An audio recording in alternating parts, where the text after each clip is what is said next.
Since she hasn't seen him yet, Hirsch goes to get the newspaper, which has published an article about all the deaths from the previous night. When David arrives home, Alex is relieved to see him, but she doesn't notice anything strange other than his story of waking up at the zoo. When Dr. Hirsch calls again to check on him, Alex tells him David is confused and enthusiastic but far from crazy. In fact, he's pretty lucid. Hirsch decides not to tell her about the news and asks her to bring David to the hospital so he can be under his supervision. The couple decides to take a cab to the hospital, and while trying to make small talk, the driver comments on the deaths, pointing out all the victims had been mutilated.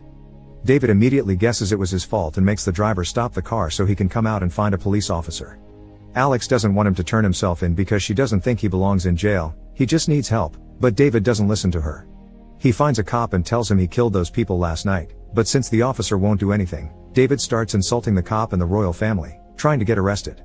The policeman just thinks David's a crazy man and leaves him to Alex, then leaves and asks all the curious watches to do the same. Suddenly, David tells Alex that he loves her and kisses her before running away because she shouldn't be around him now that he's dangerous. Back in the hospital, Hirsch is visited by the detectives again, who do admit the lab report thinks the killer was some sort of animal.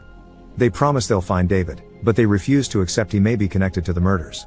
Meanwhile, David calls his family to tell them he loves them, then tries to use a knife to end things, but he can't bring himself to do it. While thinking about his next step, he finds Jack's even more rotten ghost outside an adult movie theater, asking him to follow him inside.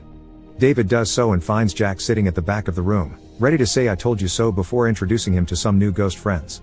All the ghosts from David's victims appear around them, and together with Jack, they begin offering ideas of how to end things more effectively than with a knife. Unfortunately, they don't get to agree on a method before the full moon comes out and David begins transforming again. The other moviegoers quickly fall victim to his attack, and when the usher comes in to check on the noise, he dies as well. A crowd starts forming around the theater entrance when the ticket clerk begins